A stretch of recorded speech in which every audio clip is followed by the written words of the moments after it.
Okay, so day one of speaking on random topic and पहले दिन के लिए मैंने डिसाइड किया मैं एमएमए के ऊपर बोलूँगा।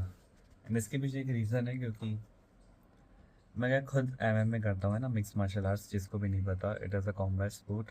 एंड कॉलेज में लाइक, और एमएमए के बारे में ज़्यादातर किसी को पता ही नहीं भाई। बॉक्सिंग के बारे में लोगों को पता है, रेसलिंग के बारे में पता है, karate, taekwondo.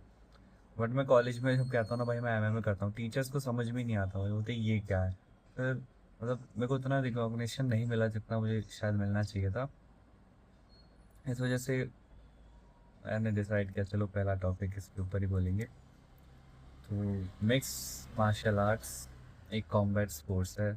And like boxing अपन उसमें सिर्फ पंचेज यूज़ करते हैं, और रेसलिंग में लाइक सिर्फ अपन ग्रैपलिंग करते हैं। तो एमएमए में क्या होता है, हम सारी चीज़ें मिक्स करते हैं। अब उसका नाम ही है मिक्स मार्शल आर्ट्स, ठीक है। इसमें boxing, kicks, wrestling, ground game तुम सब कुछ कर सकते हो, ठीक है, एक प्रॉपर फाइट की तरह। एंड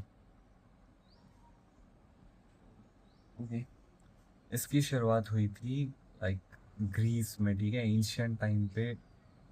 ग्रीस में जब ओलंपिक्स होते थे 650 BC के अराउंड, तो वहाँ पे खेला जाता था जिसमें बॉक्सिंग और ग्रैपलिंग मिक्स होती थी। तो लाइक एमएमए की शुरुआत तो वहाँ से हुई है, लेकिन एमएमए पॉपुलर हुआ है यूएफसी की वजह से। लाइक 1995 के अराउंड, लेट 90s में यूएफसी एक ऑर्गेनाइजेशन थी जिसने एक प्लेटफॉर्म बनाया। वहाँ पे सारे मार्शल आर्टिस्ट आके लड़ाई करते थे, मतलब फाइट करते थे। तो उसकी वजह से, यूएफसी की वजह से बहुत ज़्यादा फेमस हुआ एमएमए। एंड एमएमए के भी तो और भी बहुत सारे ऑर्गेनाइजेशंस खुल गए, जैसे वन चैम्पियनशिप, ब्रेव वगैरह। बट अभी तो और भी पॉपुलर हुआ है एमएमए। एंड धीरे धीरे हो रहा है, मतलब देखो क्या चलता है, अभी तो क्रेज़ बढ़ता जा रहा है एमएमए का धीरे धीरे। मतलब 4-5 साल पहले इतना नहीं था जितना अभी है। एंड यूएफसी भाई, अब अगर कोई एमएमए फाइटर यूएफसी जाता है तो भाई उसकी तो मौज ही मौज है, क्योंकि खूब पैसा है भाई। एक फाइट का तुम्हें इतना पैसा मिलेगा, और अगर तुम अगर स्टार हो, अगर तुम लाइक यूएफसी में कोई स्टार बन गए, बहुत फेमस हो गए, तो पूछो ही मत भाई, एक फाइट करने का इतना पैसा मिलता है, बताओ। जबकि एमेच्योर फाइटर्स जो होते हैं उनको खुद इतना पैसा देना पड़ता है, खुद ट्रैवल करना पड़ता है, सारे एक्सपेंसेस बियर करने पड़ते हैं, टूर्नामेंट फीस इतनी महंगी महंगी, मतलब पर टूर्नामेंट 6 से 8 हज़ार रुपये का खर्चा हो जाता है। और मतलब वहीं प्रो फाइटर को सिर्फ फाइट करने का पैसा मिलता है, चाहे तुम जीतो या हारो। एमेच्योर्स में तो पैसा भी नहीं मिलता। ये मतलब अभी बहुत सारी ऑर्गेनाइजेशन खुल गई है जो तुम्हें पूरा टूर्नामेंट कैटेगरी जीतने पर पैसे दे देती है, 10-15 हज़ार। और उसके लिए वही तुम्हें तुम्हारे वेट कैटेगरी की सारी फाइट्स जीतनी पड़ेगी। तो ये थोड़ा सा चीज़ मुझे सही लगा।